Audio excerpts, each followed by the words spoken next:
Audio Jungle.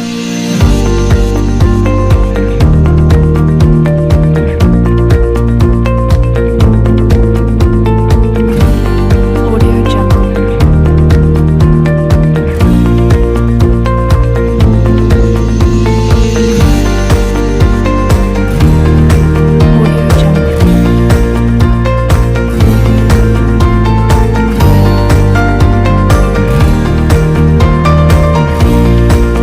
Audio Jungle.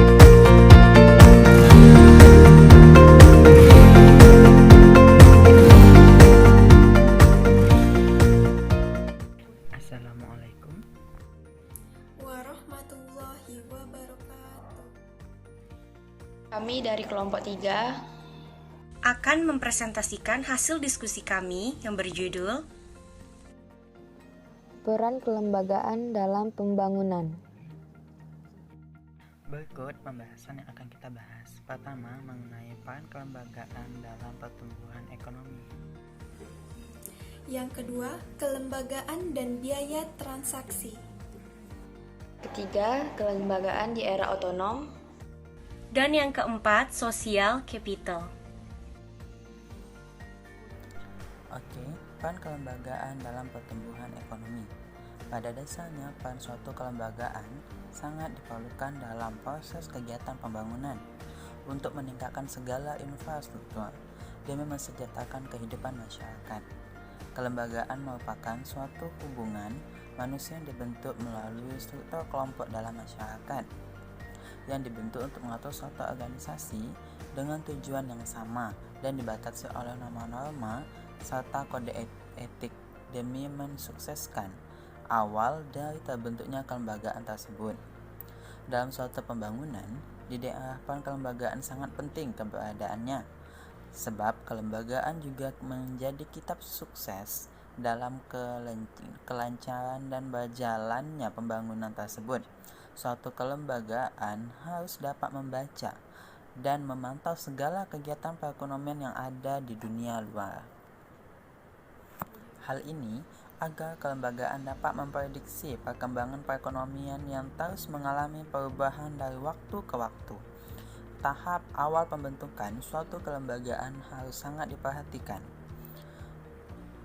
Kelengkapan dan kesiapan suatu kelompok harus dibangun secara matang agar tidak menimbulkan kekacauan pada saat menjalankan suatu lembaga atau organisasi tersebut. Di era modernisasi ini, segala sesuatu sudah sangat dipermudahkan dengan kecanggihan teknologi yang sudah sangat maju sehingga memudahkan segala aktivitas dan kebutuhan manusia. Untuk mengimbangi di era yang modern ini penting adanya pembangunan baik dalam infrastruktur dan perekonomian demi mengimbangi segala kebutuhan yang diinginkan oleh manusia serta agar tidak terjadi ketinggalan daerah satu dengan daerah yang lainnya.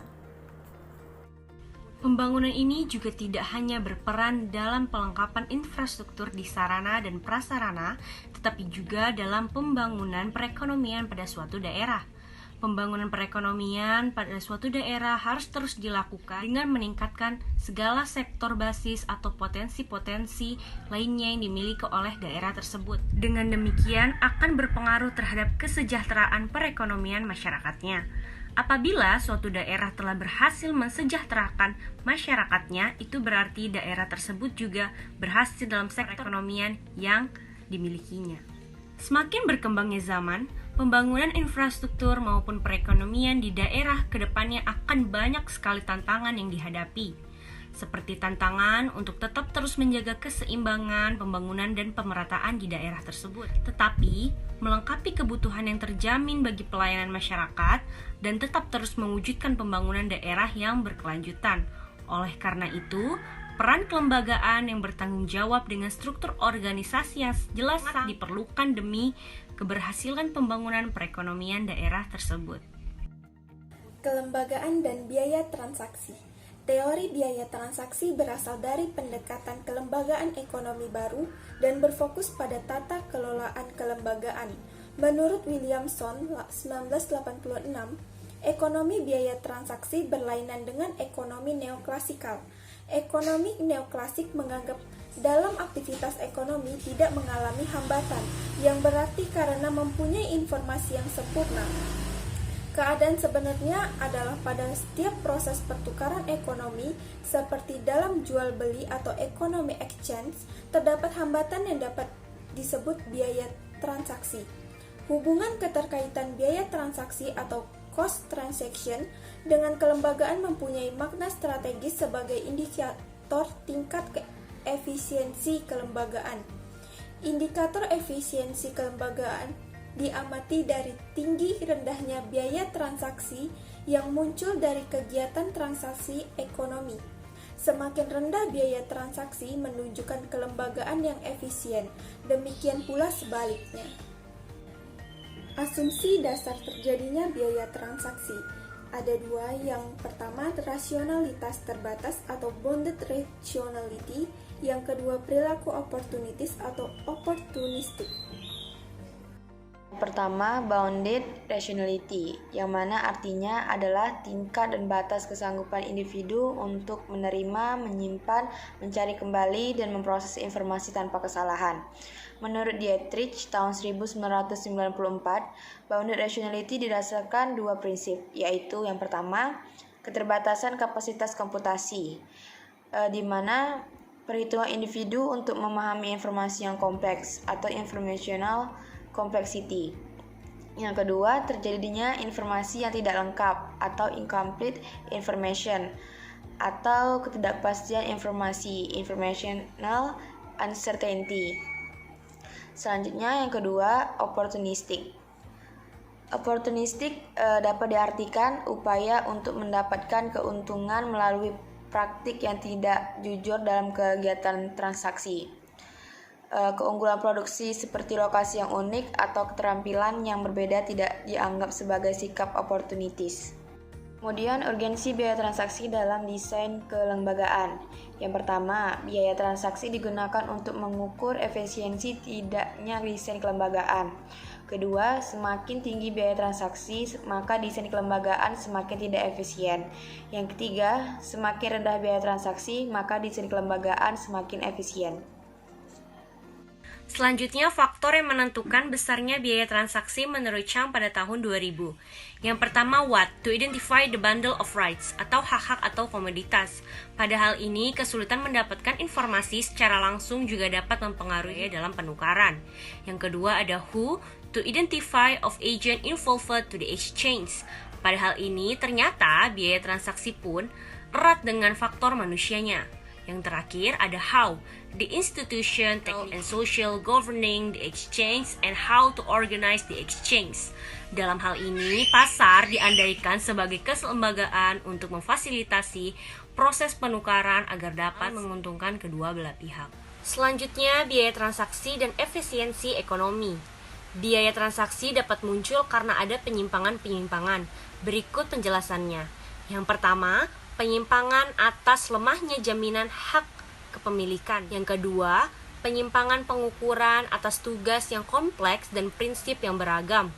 Yang ketiga, penyimpangan intertemporal.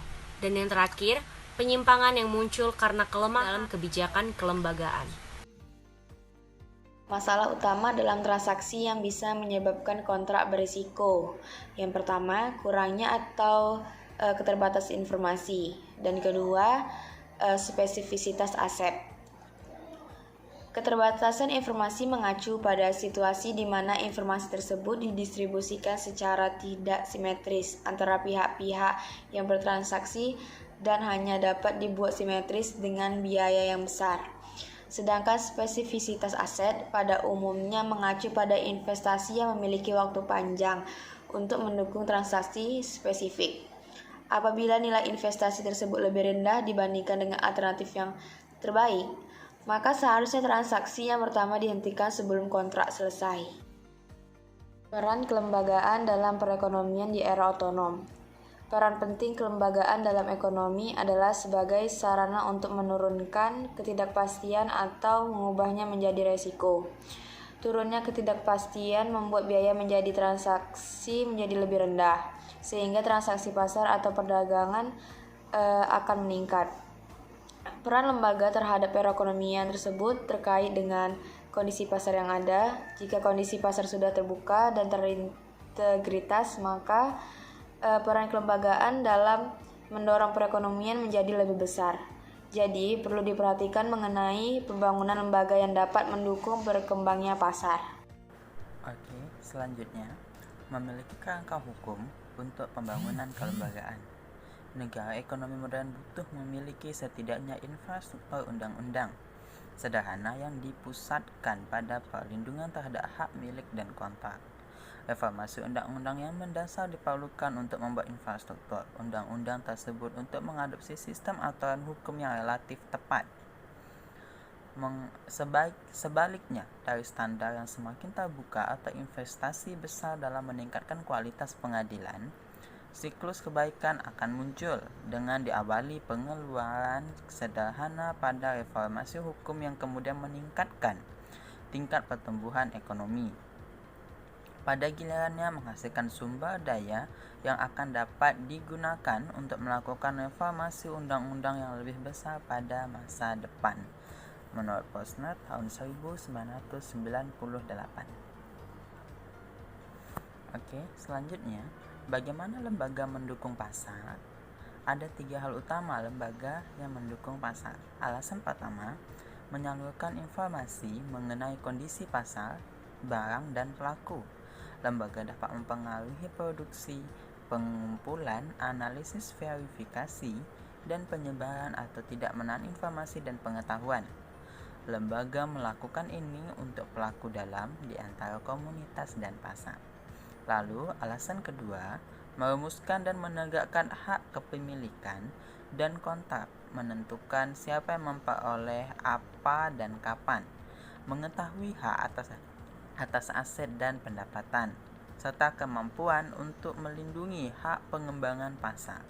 Lembaga bisa menurunkan kebingungan dan membantu menegakkan kontrak. Lalu, alasan ketiga, meningkatkan kompetisi di pasar atau menurunkannya. Beberapa lembaga memfasilitasi persaingan dan menghalanginya.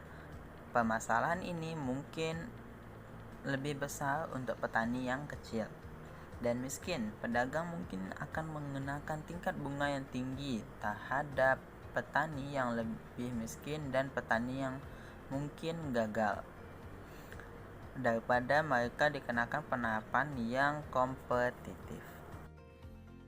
Bagaimana lembaga mendukung pasar? Melalui ketiga hal ini, seluruh struktur kelembagaan mempengaruhi distribusi aset, pendapatan, dan biaya seperti ini juga mempengaruhi insentif pelaku pasar dan efisiensi transaksi pasar.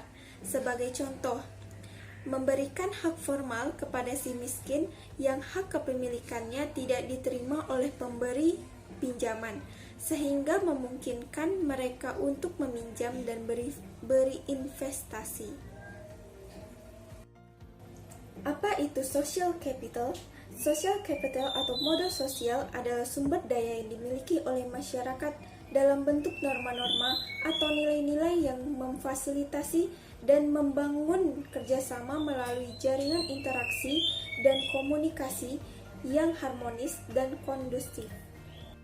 Unsur-unsur utama dan komponen sosial kapital.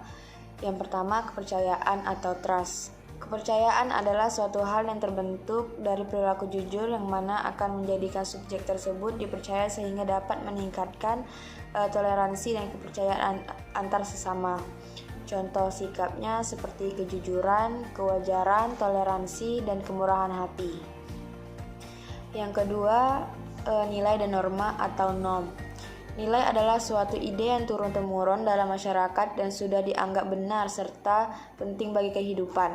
Sedangkan norma adalah suatu aturan yang tumbuh dan berkembang dalam masyarakat. Kedua hal ini merupakan hal yang dapat mengatur tata cara perilaku dalam masyarakat dan ini termasuk bagian dari terciptanya sosial kapital. Contoh sikapnya seperti nilai-nilai bersama, sanksi-sanksi, dan aturan-aturan moral. Yang terakhir, jaringan sosial atau networking. Jaringan sosial adalah modal sosial yang sangat baik untuk dimiliki semua orang. Semakin luas relasi sosial seseorang, maka peluang dan kesempatan akan semakin besar untuk dikembangkan. Contoh sikapnya seperti ikut berpartisipasi, hubungan timbal balik, solidaritas, dan kerjasama. Fungsi sosial kapital. Yang pertama, alat untuk menyelesaikan konflik yang ada di dalam masyarakat. Yang kedua, membentuk solidaritas sosial masyarakat dengan pilar kesukarelaan. Yang ketiga, membangun partisipasi masyarakat. Yang keempat, sebagai pilar demokrasi. Dan yang terakhir, menjadi alat tawar-menawar pemerintah. Selanjutnya, jenis-jenis social capital. Yang pertama ada perekat sosial. Perekat sosial adalah tipe modal sosial dengan karakteristik adanya ikatan yang kuat dalam suatu sistem kemasyarakatan. Kedua, ada jembatan sosial. Jembatan sosial merupakan suatu ikatan sosial yang timbul sebagai reaksi atas berbagai macam karakteristik dari kelompoknya. Dan yang terakhir ada hubungan atau jaringan sosial. Hubungan atau jaringan sosial adalah sesuatu yang dikarakteristikan dengan adanya hubungan di antara beberapa level dari kekuatan sosial maupun status sosial yang ada. Misalnya, hubungan antara elit dengan masyarakat umum. Kenapa social capital itu penting bagi pembangunan ekonomi? Karena social capital itu memberi kontribusi terhadap pertumbuhan ekonomi melalui perluasan kerjasama dan kepercayaan yang tumbuh antar pelaku dalam perusahaan, pasar, dan negara. Contoh perkembangan ekonomi yang sangat tinggi di Asia Timur yang dijalankan oleh pelaku ekonomi yaitu negara Cina. Usahanya memiliki tingkat kohesivitas yang tinggi karena dilakukan dengan koneksi-koneksi kekeluargaan, kesukuan, dan pola ini mendorong pembentukan jaringan rasa percaya yang dibangun melewati batas-batas keluarga, suku, agama, dan budaya. Pastikan semangat saling memberi, saling percaya, dan adanya jaringan-jaringan sosial. Investor asing akan tertarik untuk menanamkan modal usaha pada masyarakat yang menjunjung nilai kejujuran, kepercayaan, terbuka, dan memiliki tingkat empati yang tinggi. Modal sosial berpengaruh kuat pada perkembangan sektor ekonomi lainnya seperti perdagangan, jasa, konstruksi, pariwisata, dan lainnya. Audio Jungle.